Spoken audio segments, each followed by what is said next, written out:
Paano nga ba nabubuo ang bagyo?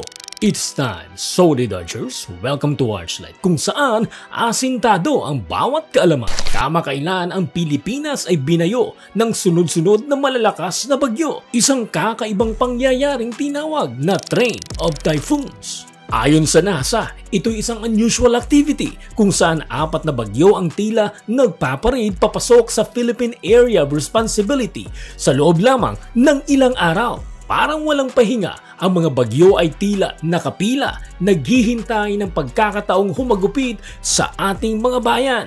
Ang ganitong sunod-sunod na pagkilos ng kalikasan ay bihira, kaya't marami ang nagtatanong, bakit nangyayari ito? Ano ang mga dahilan na nagdudulot ng Train of Typhoons? At higit sa lahat, paano nga ba nabubuo ang isang bagyo? Ano ang Train of Typhoons? Ang Train of Typhoons ay tumutukoy sa sunod-sunod na pagbuo at pagdaan ng mga bagyo sa isang rehiyon sa loob ng maikling panahon.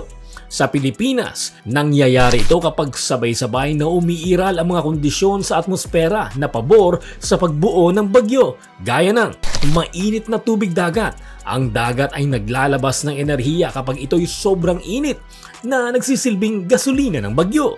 Mababang presyon ng hangin. Pinapabilis nito ang pag-ikot ng hangin na bumubuo ng bagyo. Amihan o habagat. Ang direksyon ng hangin ay tumutulong sa pag-usad ng mga bagyo sa iisang ruta. Kapag ang isang bagyo ay humina o tumama sa lupa, madalas na may isa pang bagyo sa likod nito na handang pumalit. Parang tren kung saan ang bawat bagyo ay isang bagon na sumusunod sa nauna. Ang ganitong sitwasyon ay nagdudulot ng malawakang pagbaha, pagkasira ng ari-arian at sakuna. Paano nabubuo ang bagyo? Ang bagyo ay parang buhay na nilalang. Nabubuhay ito dahil sa init ng dagat at galaw ng hangin. Narito ang detalyado at simpleng paliwanag sa proseso. Mainit na tubig dagat ang pinagmulan ng lakas ng bagyo. Kapag ang tubig dagat ay may temperatura na higit sa 26 degrees Celsius, nagsisimula itong maglabas ng water vapor o singaw. Habang umaakyat ang singaw na ito, lumalamig ito sa itaas ng atmosfera at nagiging maliliit na patak ng tubig. Ang mga patak na ito ay bumubuo ng ulap, partikular na tinatawag na cumulonimbus clouds, na mabigat, makapal at puno ng ulan. Ang mga ulap na ito ay unti-unting lumalawak at nagsasama-sama na nagiging pangunahing sangkap ng isang bagyo. Mababang presyon ng hangin, higop papunta sa gitna.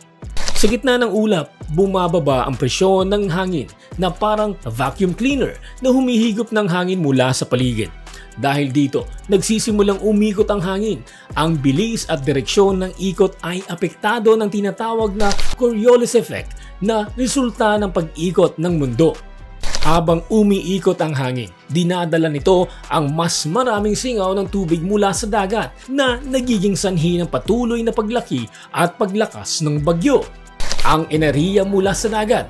Habang nasa ibabaw ng dagat, patuloy na kumukuha ng lakas ang bagyo mula sa init ng tubig. Kung mas mainit ang dagat, mas mabilis na lumalakas ang bagyo. Kaya't karamihan sa mga pinakamalalakas na bagyo ay nabubuo sa karagatang Pasipiko, kung saan matatagpuan ang pinakamainit na bahagi ng karagatan. Ngunit kapag tumama ang bagyo sa lupa, nawawala ang dagat bilang energy source nito. Unti-unti itong humihina hanggang sa tuluyang mawala.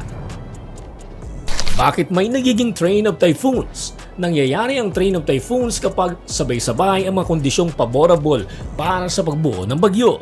Ang aktibong Intertropical Convergence Zone o ITCZ, isang rehiyon sa equator kung saan nagtatagpo ang mga hangin mula sa hilaga at timog. Sa rehiyong ito, mas madalas mabuo ang low pressure area na maaaring maging bagyo.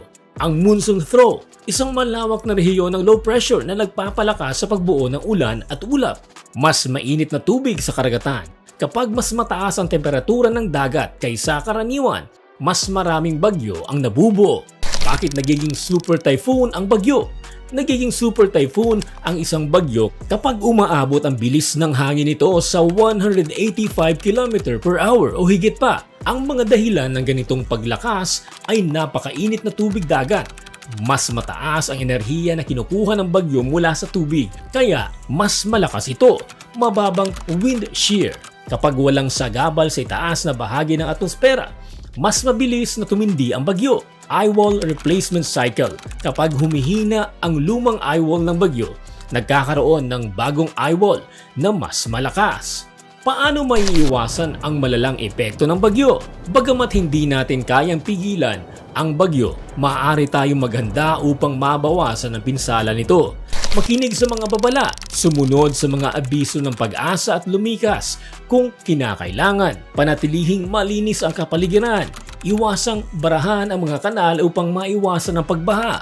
Magtanim ng puno. Nakakatulong ang mga puno na sumipsip ng tubig baha. Palakasin ang disaster response. Siguraduhing handa ang mga evacuation centers at relief operations. Ang bagyo ay bahagi ng natural na sistema ng kalikasan.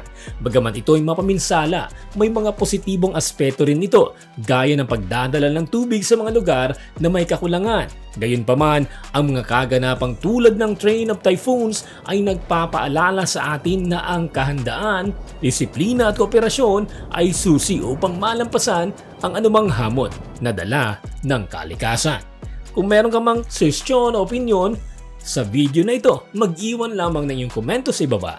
Hanggang sa susunod Solid Archers, it's time